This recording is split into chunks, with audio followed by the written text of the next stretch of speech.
Oh, Merry Christmas. I was listening to Dr. Grande yesterday. It's always very informative, and um, what other people say in the comments is always really interesting as well. So he's right about that. But one thing that he went over was toxic behavior. And, this is his top 10 kind of symptoms of that. And while all of these things may be toxic, you'd have to have a certain amount of them to really be what a psychologist would call toxic as a person or have toxic behavior overall. Number one is aggression and anger. It's okay to be angry. Everybody gets angry. It's expression of anger that,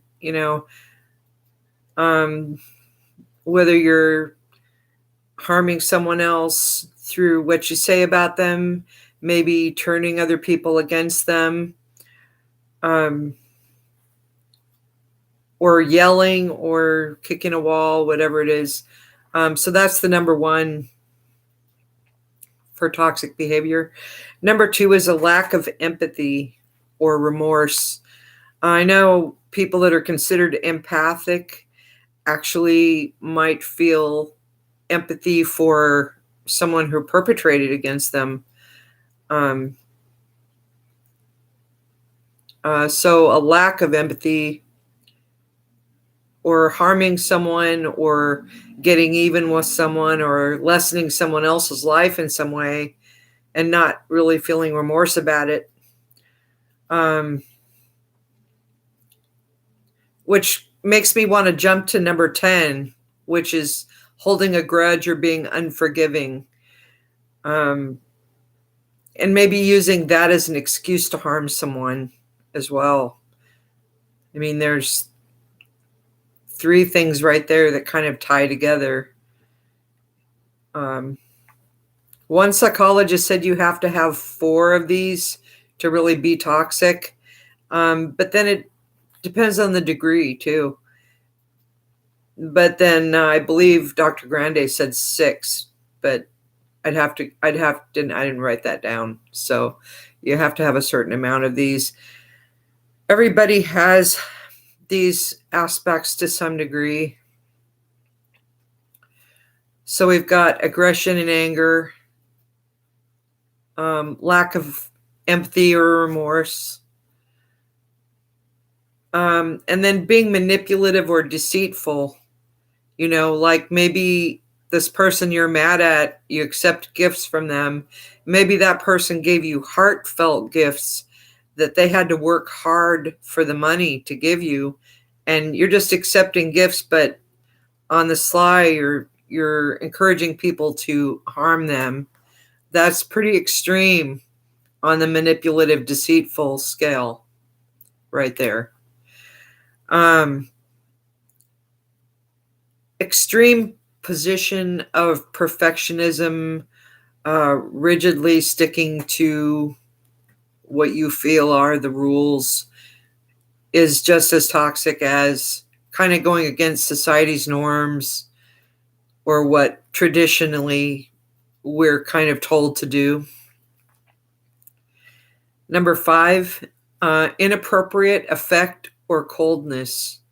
And how I would relate this again to that other personality type where the person feels aggression and anger and a lack of empathy, uses their manipulative, deceitful abilities to gain from them while harming them for other people. So I think everybody kind of has their own construct of what's okay or what's not okay, aside from what society would say, and can use that as an excuse if someone else doesn't follow the rules the way you want them followed, or if you're just jealous of them for that matter, then you've got an excuse for the aggression and anger and the lack of empathy and remorse and being manipulative and deceitful and stealing from that person. Because if you take from them and then you don't value what you got, you're just stealing. You're just stealing it. So that inappropriate emotion, when that person feels nothing but love for you, that's just inappropriate. And if you feel you're right in being cold toward that person, but you're not open about it, you're being manipulative and deceitful. So far, that's 5 in a row that kind of tie in together in a really terrible way. Reckless disregard for the safety of others. And it would be hard to relax around that person. The person that I'm thinking of, I don't know. I mean, I don't readily see that, but certainly when you go out of your way to harm someone, then that certainly was a reckless disregard for that person, wasn't it? Then number 7, arrogant and condescending. Well, certainly I've seen some arrogance toward that person. I don't know. Condescending, yeah, I guess looking down your nose and going, oh, that person's less than me. That person's not as nice as me. Number 8, a sense of entitlement. When you use that with feelings, I can't say I've never done that. That's probably my absolute worst on this list right there. But like when you use that with feelings, it's extreme. And that's what Dr. Grande said. It's like, I mean, I kind of understand that one. But again, if you don't communicate with the person, then they don't know. Provocative behavior. I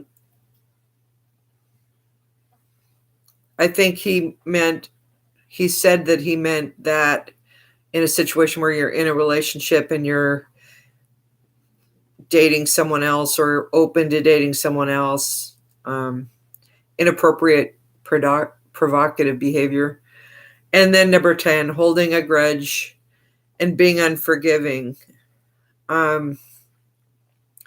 Very often, whatever they feel the person did wrong is exaggerated or with time becomes exaggerated. But in any case, there's a lingering toxicity with that.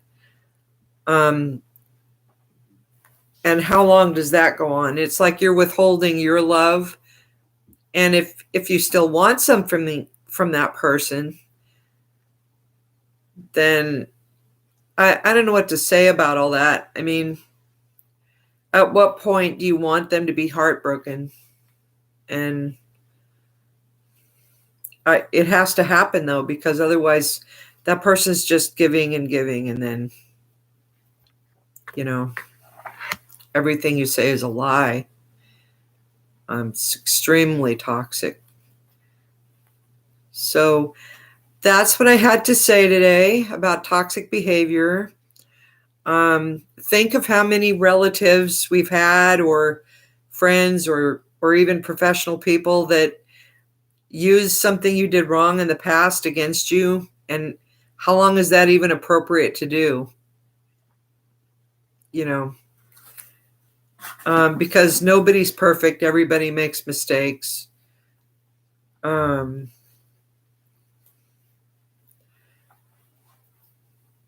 Yeah, that's,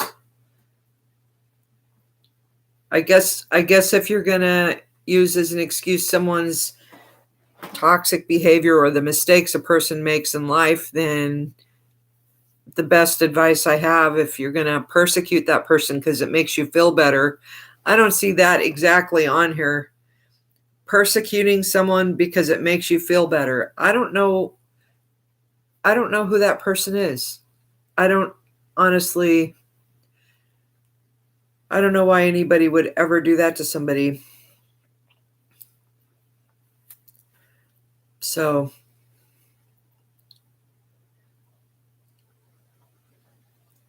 all right. Merry Christmas.